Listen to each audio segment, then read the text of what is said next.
고려 말의 정신적 지주였던 무학대사가 고려 왕조를 무너뜨리고 새로운 왕조를 여는 태조 이성계에게 한 유명한 말이 있습니다. 부처 눈에는 부처만 보이고 돼지 눈에는 돼지만 보인다. 유명한 말입니다. 근데 이거는 심리학에서 일상적으로 쓰는 것입니다. 이거를 프로젝션이라고 합니다. 프로젝션이라는 것은 여러분 지금 프로젝션 하고 있는 거죠. 저게 프로젝션을 하고 있는 거예요.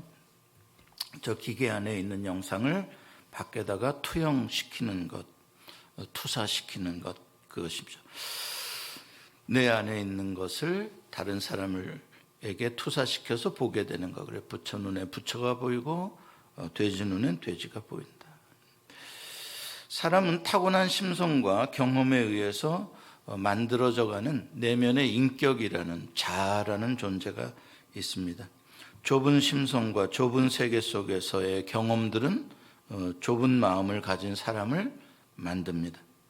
반대로 넓은 심성으로 참 좋은 DNA로 태어나서 넓은 세계 속에서 다양한 경험을 한 사람들은 또 다른 사람보다 넓은 마음을 가질 수가 있습니다. 그러나 비록 좁은 심성으로 태어난 사람이라고 하더라도 넓은 세계를 경험하면서 넓은 마음을 가진 사람들과 교제하고 관계를 가지면 자기도 점점 넓은 마음과 인격을 만들어갈 수가 있습니다. 대부분 성도들이 믿음으로 산다고 하면서도 항상 한계에 부딪히는 이유는 자기 자신이 갖고 있는 자기의 좁은 마음과 좁은 경험 때문입니다. 우물한 개구리처럼 우물 밖을 보지 못하고 그 좁은 세계 안에서만 믿음을 발휘하며 사는 것이죠. 일종의 나 자신의 좁음을 하나님께 투사시켜서 하나님도 좁은 존재로 만들어 간다는 뜻입니다. 오늘 우리가 읽은 오병이어의 기적 사건을 통해서 과연 예수님께서 우리에게 무엇을 가르쳐 주시려고 하시는지 한번 생각을 해보겠습니다. 여러분, 이 오병이어의 사건 이전에는 예수님께서 떡과 관련되어서 광야에서 마귀로부터 시험을 받으셨던 사건이 있습니다. 이 사건은 그 사건과 동떨어진 것이 아니라 연관되어져 있다는 것을 우리가 알 수가 있습니다. 왜냐하면 광야에서 마귀가 예수를 유혹했던 것도 네가 왕이 되려면 이라는 조건으로 유혹을 했는데, 오늘 이 오병이어의 사건의 맨 마지막을 보면 15절을 보면 백성들이 왕으로 삼으려고 하는 이야기로 끝나고 있기 때문에 두 사건은 연결되어져 있다는 걸 알 수가 있습니다. 예수님은 40일 동안 성령님에 이끌려서 금식을 하시며 마귀에게 시험을 받으셨습니다. 마귀는 예수님에게 세 가지 시험을 한 걸 여러분들이 잘 아실 것입니다. 돌을 떡으로 만들어라, 먹어라, 배부르게 먹어라, 원하는 대로 먹어라, 넘치게 먹어라. 그런데 예루살렘 성전 꼭대기에서 한번 뛰어내려봐라. 사람들이 어마어마하게 많이 모여있는 그곳에서, 그 높은 곳에서 네가 그런 놀라운 마술 같은 일을 행하면 사람들이 너를 진짜 신으로 여겨줄 것이다. 너는 인기와 명예를 단숨에 얻을 수 있을 것이다. 그렇죠? 그 다음에 세 번째는 뭡니까? 나에게 절하면 세상 만국의 모든 권세를 너가 얻게 될 것이다. 너 진짜 대단한 왕이 될 거다. 이렇게 재물과 명예와 권력으로 유혹을 했습니다. 왜 마귀는 하필 이 세 가지를 선택했을까요? 시험 항목으로. 왜 세 가지입니까? 왜 하필 떡이고, 왜 성전 꼭대기에서 뛰어내리는 거고, 왜 마귀에게 절하라고 하는 겁니까? 왜냐하면 이게 마귀의 평소의 생각이기 때문에 그렇습니다. 프로젝션이에요, 이것도. 이렇게 하면 저 사람이 틀림없이 넘어갈 거다라고 자기가 소중하게 생각하는 가치를 예수님에게 투영시켜서 저 사람도 그럴 거다라고 하는 거죠. 왜? 마귀는 사람의 심리를 잘 알고 있기 때문에. 보통 사람들도 다 그런 방식으로 해보니까 맞아 떨어지더라 이 말이에요. 왜냐하면 사람들의 마음에도 역시 물질에 대한 욕망, 명예에 대한 욕망, 권력에 대한 욕망이 다 있다는 걸 마귀도 알고 있기 때문에, 또 그런 것들을 조종하는 게 마귀이기 때문에 그 세 가지로 다 매니플레이트 할 수 있다라고 생각을 한 것이죠.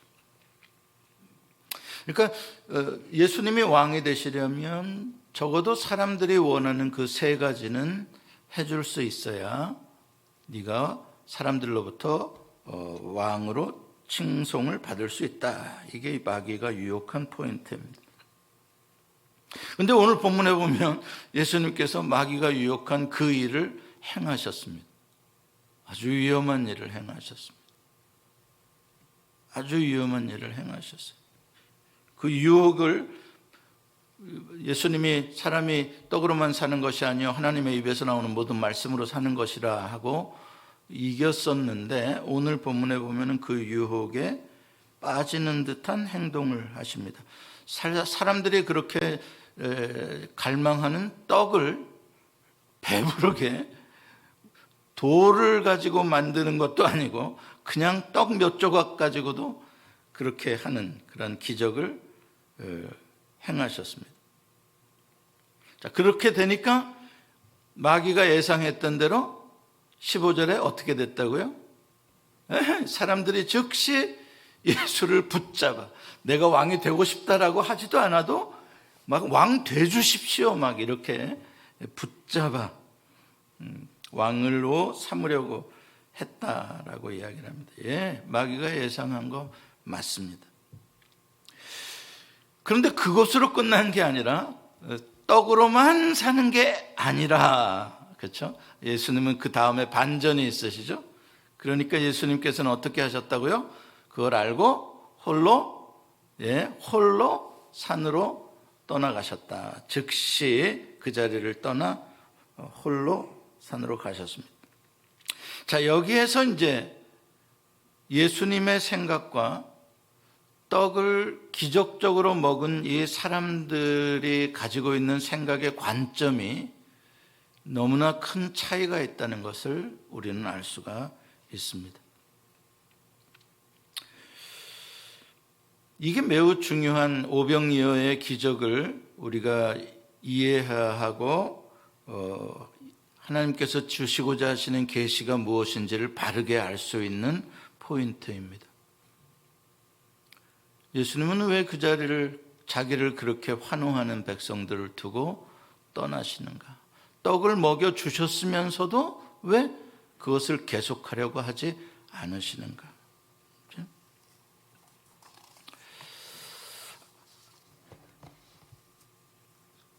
사람들이 예수님을 붙잡아 왕으로 삼으려 했던 이유는 분명합니다. 떡입니다. 왜 떡이 그렇게 중요하죠? 예, 사람의 생존에 대한 가장 절박한 욕망이기 때문에 그렇습니다. 모든 사람들의 마음속에 있는 떡, 특히 가난한 자들의 마음속에 있는 떡, 그거를 그대로 예수 그리스도에게 프로젝션 했는데 예수님이 그걸 만족시켜 주시는 것입니다. 그러니까 그 다음부터는 예수님이 떡으로 보이기 시작하는 거죠. 저분만 계시면 우리는 떡은 문제없다. 그러나 예수님께서 그들에게 진짜 먹여주고 싶어 하시는 것은 육신의 떡에 포인트가 있는 게 아니라 그 표적을 통하여 그건 단지 사인일 뿐이고 진짜 본체는 어디에 있다? 영원히 죽지 않는 영생하는 떡, 하늘에서 내려온 산떡, 그렇죠? 예수님 자신의 영원한 양식이 되시는 살과 영원한 음료가 되시는 피, 그게 실체였다. 하지만 육신의 떡만 바라는 사람들은 그런 건 전혀 모릅니다. 오직 물질적인 떡만 보일 뿐입니다. 예수님이 그런 것 안 주고 이제 영원한 생명의 떡을 주겠다고 하니까 이게 뭐야? 못 알아듣겠어. 우리는 그런 거 필요 없어. 그러고 다 머리를 흔들며 예수를 떠났다라고 요한복음 6장 오늘 이 사건의 뒤에 기록이 되어져 있습니다.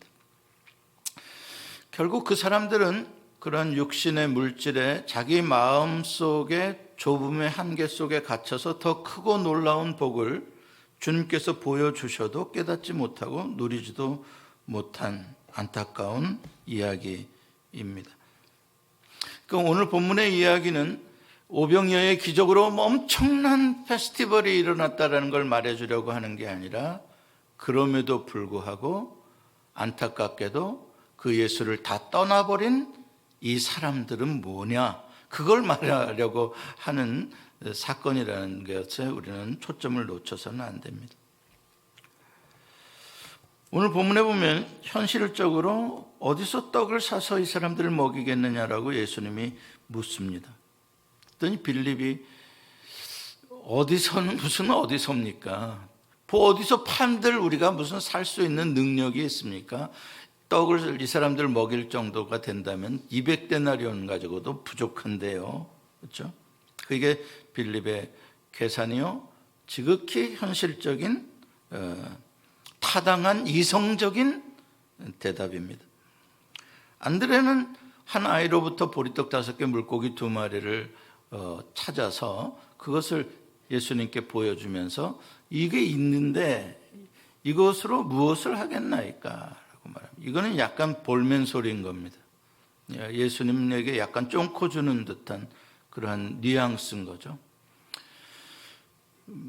웃기지 말라는 겁니다.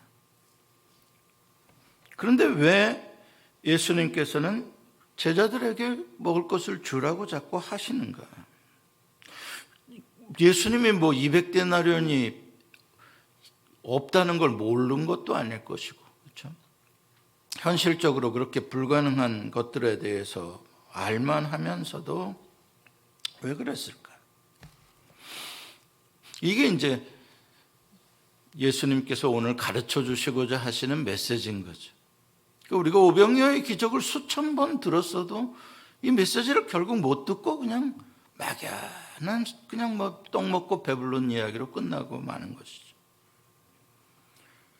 제자들의 마음을 시험해 보기 위한 때 그 메시지가 있습니다.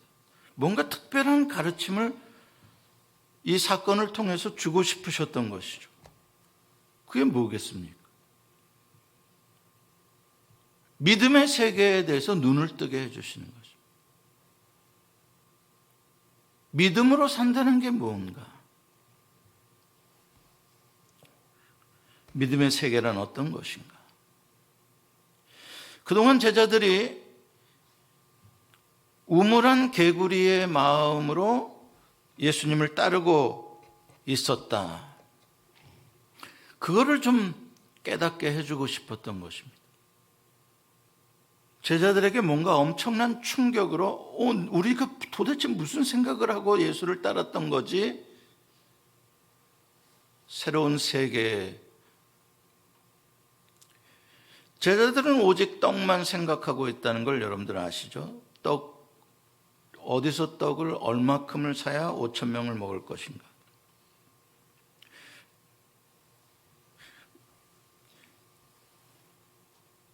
왜 제자들도 그렇게 떡을 생각합니까? 자기들의 마음속에도 떡으로 가득 차 있기 때문에, 욕망이 가득 차 있기 때문입니다. 현실의 문제도 떡입니다. 제자들의 눈에는 그렇기 때문에 예수님은 보이지 않고 5,000명이 넘는 이 무리들, 그들이 불가능한 문제로 엄청난 장벽으로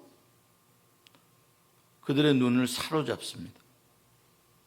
답답함으로 완전히 막히는 거죠. 5,000명 앞에서. 그들의 눈에는 아무것도 얻을 수 없는 빈들이라는 환경이고 이미 늦어버린 시간입니다. 그들의 지갑 속에는 아무리 다 뒤져도 수십 데나리온을 넘지 못한 그런 재정입니다. 가진 건 오병이어뿐이에요. 도대체 뭘 어떻게 할 수 있단 말인가? 이게 그들이 생각하는 우물입니다. 그들이 살고 있는 우물에선 당연히 그렇습니다. 다 제한되어져 있는 것이죠. 안 되는 것이죠. 그 이상은 없는 겁니다.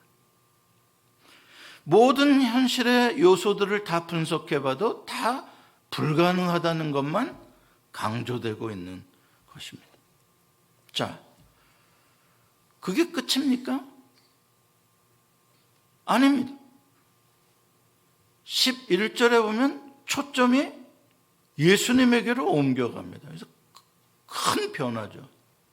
9절까지는 다 제자들이 생각하는 눈에 보이는 안 되는 우물 안의 조건들만 기록이 되어져 있습니다. 예수님이 10절에 사람들을 무리져서 앉게 하라고 하신 이후에 11절로 가게 되면 초점이 예수님께로 넘어갑니다. 5,000명이 아니에요. 카메라가 5,000명을 잡고 있는 게 아니에요. 카메라 앵글이 예수 그리스도 한 분을 잡고 있습니다. 그분이 그 아무짝에 쓸데없는 볼멘 소리 하는 보리떡 한 덩어리를 손에 잡아 드십니다. 그리고 마치 무슨 코미디 하듯이 그걸 한 덩어리를 들고 하나님 앞에 감사 기도를 드리십니다. 넌센스죠. 어쩌자는 거야. 물고기도 그런 식으로 하나님께 감사 기도를 드리십니다. 그러나 카메라는 계속 예수 그리스도만 잡고 있습니다. 근데 이상한 일이 일어납니다. 말도 안 되는 일이 일어납니다. 있을 수가 없는 일이 일어납니다. 뭐 이런 경우가 들어본 적도 없고 상상하지도 못하는 세계입니다. 떡이 자꾸 나누어질수록 또 생깁니다. 물고기가 나뉘어질수록 또 생깁니다. 말도 안 되는, 상상하지도 못한, 있을 수도 없는 이런 소리 하면 지금도 많은 사람들이 웃겨라, 웃긴다. 또 그럼 자를 때 또 여기서 또 생겼단 말이냐? 뭐 아무튼 그리고 장난치잖아요. 비웃잖아요. 그렇죠? 그 우물한 개구리들의 세계입니다. 예수님이 보여주고 싶은 세계는 그런 세계가 있다는 겁니다. 그게 예수님의 세계는. 예수님에게 초점이 옮겨졌을 때 어떤 일이 일어날 수 있을지 그건 우리가 상상하지 못하는 일이에요.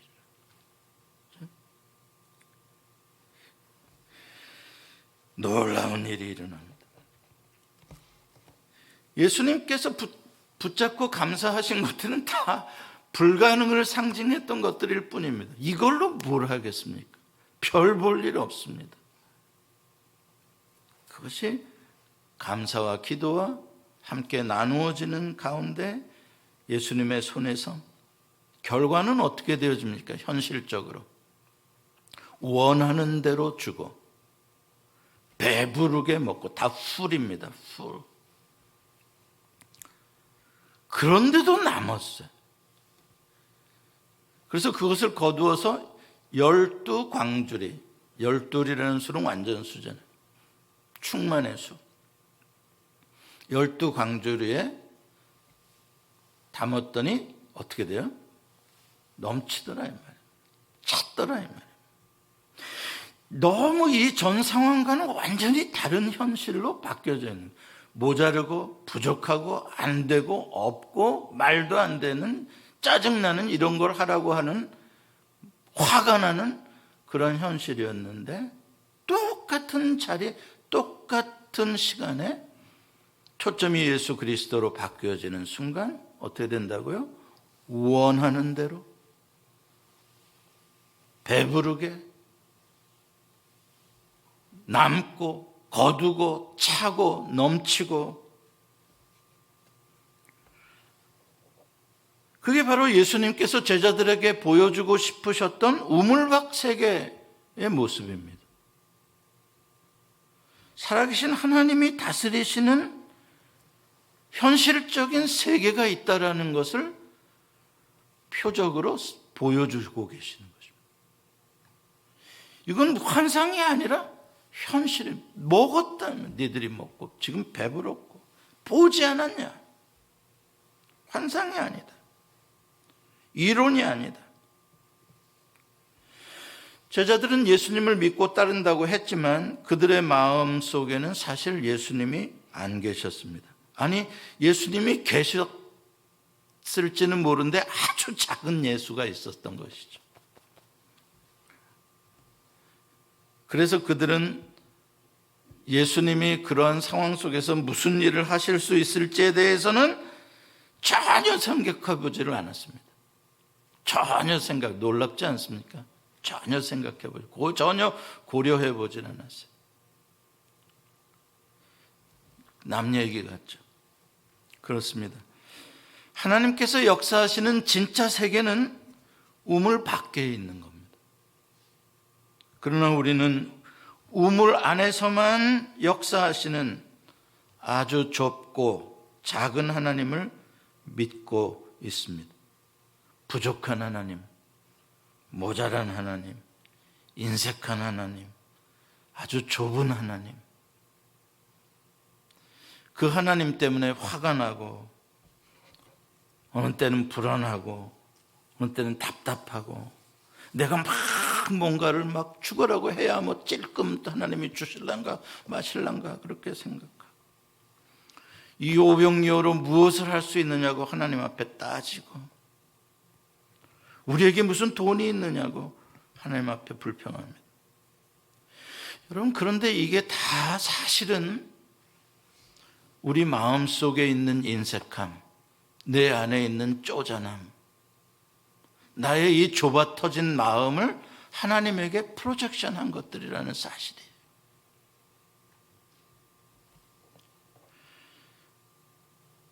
진짜 현실의 결과를 한번 보세요. 하나님이 보여주시고자 하시는 결과요. 하나님이 우물 밖에서 어떤 분으로 역사하고 계시는가? 5,000명이 넘는 사람, 배부르게 넘치도록 남도록 원하는 대로 그런 분이십니다. 무슨 소리입니까? 모든 현실의 제한, 안 된다, 못한다 다 뛰어넘으시는 분이십니다.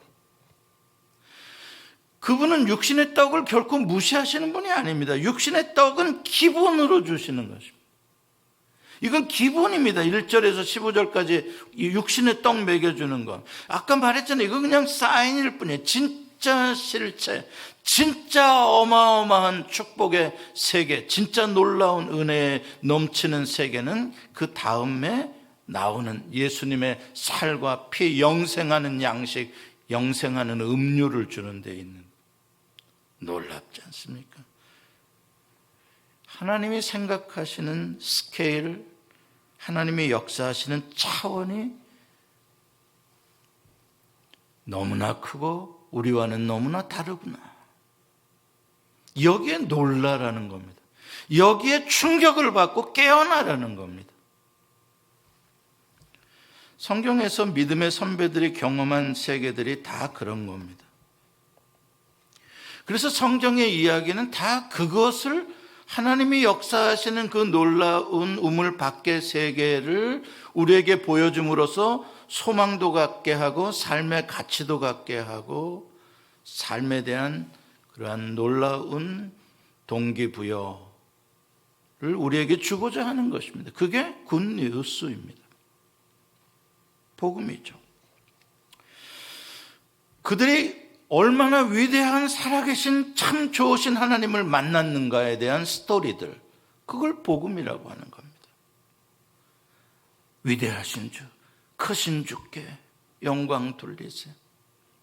좋으신 하나님, 참 좋으신 하나님, 그 하나님, 우물 밖에 하나님을 경험합니다. 그 세계를 보게 된 거예요. 그래서 우물 밖으로 나가서 하나님께서 펼쳐주시는 신비의 세계 속에 기꺼이 하나님과 함께 모험을 떠나는 그게 아브라함의 스토리 아닙니까? 갈대아 우르라는 본토 친척 아비집이라는 우물을 떠나서 하나님이 역사하시는 우주와 2000년 후에 모든 백성이 하나님의 백성으로 만들어지는 그 놀라운 비전의 세계, 셀 수 없는 하늘의 궁창의 별들의 세계를 바라보게 하시는 그 세계 속에 들어가는 아브라함의 스토리 아닙니까? 어린 소년, 양치기 소년 다윗이 좁은 베들레헴 땅이 아니라 하나님께서 어떻게 우주를 손가락으로 창조하시고 다스리시는 분이신가를 알게 하는 그 세계 속으로, 그 우물 밖의 세계 속으로 하나님이 끌어내시는 거예요. 시편 8편에 다윗이 아까 우리가 교독한 감탄을 하지 않습니까? 여호와 우리 주여, 주의 이름이 온 땅에 어찌 그리 아름다운지요. 주의 영광이 하늘을 덮었나이다. 주의 손가락으로 만드신 주의 하늘과 주께서 베풀어 두신 달과 별들을 내가 보니. 다윗이 뭘 본다고요? 광대하신 하나님, 위대하신 하나님. 그 하나님 본. 어디에서요? 아둘람 동굴에서요. 참 역설이죠. 아둘람 동굴이라는 절망의 그 좁은, 진짜 우물 속보다도 더 좁은 사울 왕에게 쫓기는 절박한 어두운 공간 속에서 다윗의 눈은 온 우주를 창조하신, 손가락으로 펴신 하나님, 그 하나님의 위대하심과 광대하심과 우리를 이처럼 생각하사 하나님보다 조금 못하게 온 우주 만물을 다스릴 수 있는 존재로 나를 지으신 그 하나님의 영광을 찬양하는. 하늘이 얼마나 넓어요? 몇 평쯤 되나요? 하늘이 하늘이 몇 평 되냐고 물어보면 그 사람 제정신 아니겠죠? 왜? 하늘은 셀 수가 없으니까. 뭐 숫자로 무한대라 그러잖아요. 그래서 우리가 그런 거를 우물 한 1m, 직경 1m 우물 안에 사는 개구리에게 물어보죠. 하늘은 얼마나 넓니? 그러면 어떻게 된다고요? 네, 직경 1m 정도 되는 그 원이다, 이렇게 말을 할 것입니다. 그렇게 말할 사람들이 숱해요. 하나님을 믿으면서요. 숱하다고요. 그러고도 대단한 믿음이라고 이야기를 하는 거예요. 쟤는 1m 정도 직경이라고 하나님을 말하는데 나는 2m야. 내 믿음이 2배나 더 커. 이러고 있다고요. 참 웃기죠?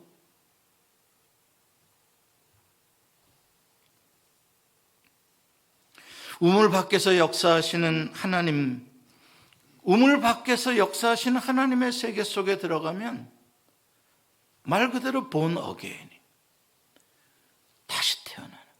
와, 엄마 뱃속에 그 좁은 공간 속에 답답함 속에 있었던 사람이 이 우물 밖에 하나님의 역사하시는 세계 속에 태어나면서 본 어게인을 하는 거예요. 하나님이 보이기 시작해요.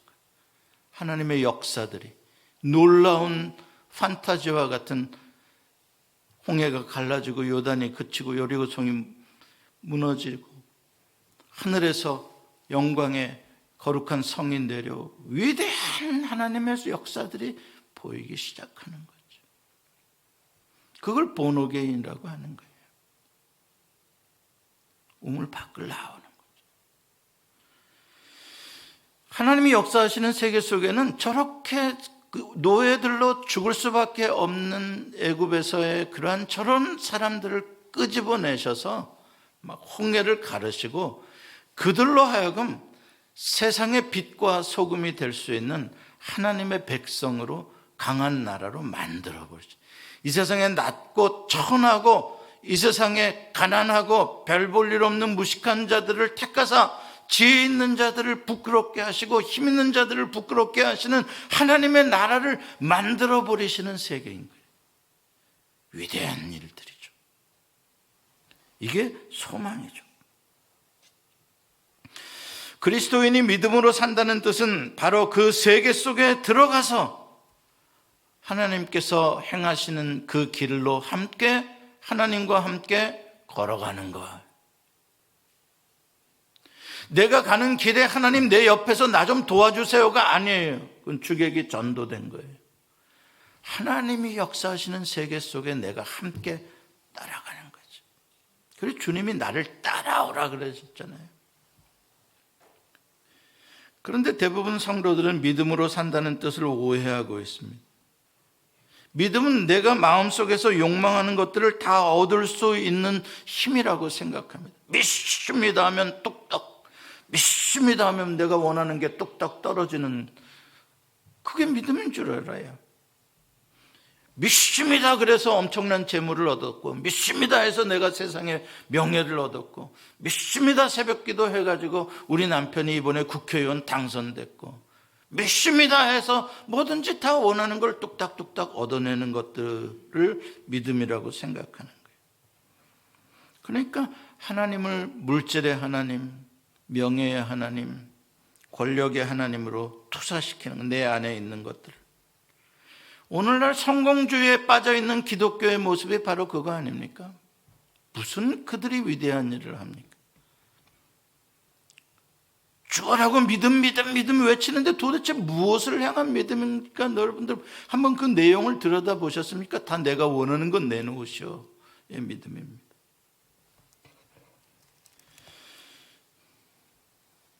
그러나 그들이 아무리 많은 재물을 얻었고, 믿음으로 기도해서 명예도 얻었고, 믿음으로 기도해서 권력도 얻었다라고 간증을 하지만 그 모든 것들은 다 우물 안에 갇혀있는 좁은 세상일 뿐입니다.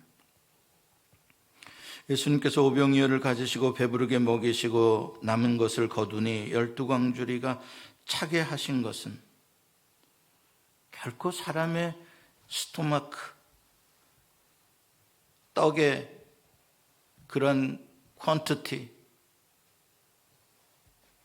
광주리의 사이즈, 광주리의 개수에 초점이 있는 게 아니라는 걸 알아야 합니다. 진짜 초점은 예수님이 과연 어떤 분이신지 더 깊이 알라는 것이죠. 예수님이 역사하시는 세계, 배부르게 남아서 넘치도록 주고자 하시는 하나님의 마음을 알아라. 모든 불가능한 상황 속에서도 너를 향한 하나님의 은혜는 차고 넘치는 현실이, 하나님의 능력이 있다는 그 하나님을 바라보라는 거죠. 그 세계를. 우리를 향한 하나님의 그 깊은 관심과 놀라운 능력과 사랑을 바라보면서 살아라. 그렇죠? 다음 주가 이제 추수감사주일인데 여러분들은 무엇에 대해서 감사를 드려야 할까 생각하는 한 주가 되실 것입니다. 건강 주셔서 감사하다. 코비드가 3년 동안이나 진행됐는데도 그래도 참 건강하게 우리 가족 지켜주셨다. 감사하다. 그래도 경기가 어려운데 풍성하게 그래도 먹을 것 먹고 따뜻하게 살았다. 우리 가족들 그래도 행복하다. 감사할 일들이죠. 차고 넘치게 부어주신 하나님의 복들이 있을 것입니다. 감사해야 돼. 맞아요.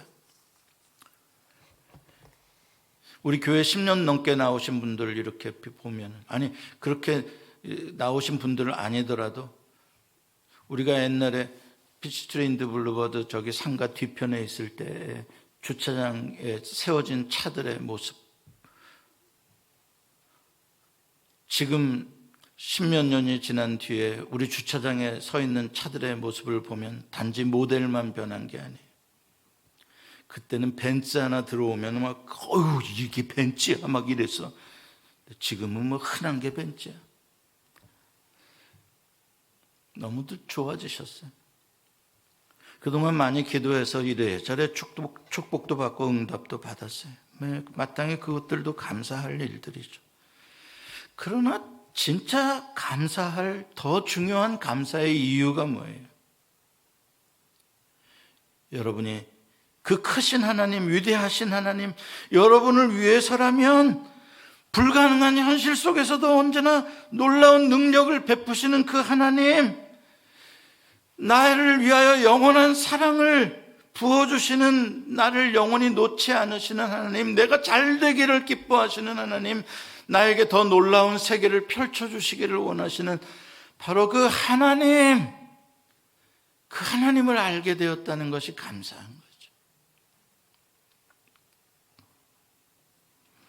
이제는 여러분의 좁은 마음을 하나님께 투사하는 믿음이 아니라 반대로 하나님의 넓은 마음의 세계가 내 안에 들어와서 내 안에 그 넓으신 하나님이, 내 그리스도가 내 안에 들어와서 그리스도의 마음으로 투사하는 거예요. 할렐루야. 이게 예수의 마음을 품고 예수의 심장을 가지고 사는 사람들의 이야기인 거예요. 내 좁아 터진 그 약삭 빠진 그 이기적인 그 나는 죽었고 예수님의 무한하신 세계, 그 사랑에 예수가 내 안에 들어와서 그게 프로젝션 되어서 저 사람도 사랑의 대상으로 보이고 저 사람도 소망으로 보이고 이 세상도 소망으로 보이고 사랑으로 보이고 희망으로 보이고 가치로 보이고 십자가를 질 만한 그런 세계로 보여지는 것이지. 렌즈가 완전히 바뀐 거예요. 나의 이 좁아 터진 아주 한심난 렌즈가 아니라 탁탁하고 근시안적이고 좁고 그런 렌즈가 아니라 클리어하고 넓고 분명한 사랑의 렌즈 예수 그리스도가 내 안에 들어오게 되면 그리스도를 통하여 프로젝션이 되는 거예요.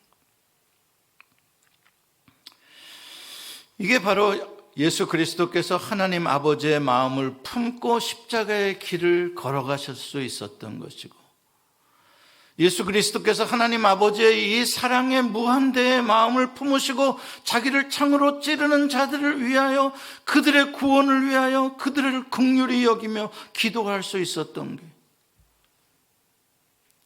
하나님의 마음을 예수님이 가지셨기 때문에,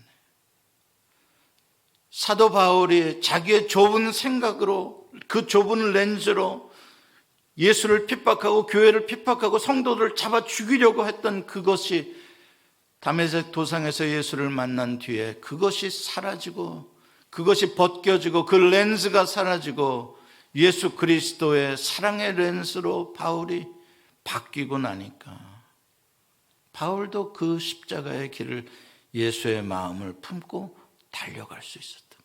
더 멀리 더 놀라운 세계를 살아낼 수 있었던 것이죠. 그게 바로 땅끝까지 이르러 증인의 삶을 살게 되는 우리 선배들의 놀라운 간증들. 사랑하는 성도 여러분, 좁아 터진 마음, 베베 꼬인 마음, 꽉 막힌 믿음 이제 좀 깨뜨리시며 사세요. 여러분들이 경험이 있으면 얼마나 있고, 아는 게 있으면 얼마나 알고, 여러분들이 오르면 얼마나 대체 오르며, 어떻게 그 안에 가둬놓고 예수를 믿고 그걸 벗어날 줄 모르고 판단하고 어떻게 그렇게 삽니까? 그러고도 무슨 그게 믿음입니까? 이제 그거 그만할 때 되었습니다. 우물 속에 갇힌 믿음에서 이제 뛰쳐나올 때가 되었어요. 이제 진짜 놀라운 믿음의 세계란 어떤 것인지 한번 모험하는, 그 세계 속에 들어가는 거예요. 그래서 그 세계 속에서 여러분이라는 존재, 인생을 통해서 하나님이 펼치고자 하시는 하나님의 위대한 계획들, 거기에 한번 여러분들이 쓰임을 받아보시라. 그럼 다 뭐예요? 십자가의 사랑을 살아내는 삶, 부활의 소망을 살아내는 삶, 하나님께서 여러분들을 이끌고 가시는 세계, 그 세계의 증인들이 되시길 바랍니다. 예루살렘과 온 유대와 사마리아와 땅끝까지. 이건 그냥 지역적인 지오그래피컬한 예수님의 말씀이 아니에요. 여러분들의 비전의 이야기요, 마음의 이야기.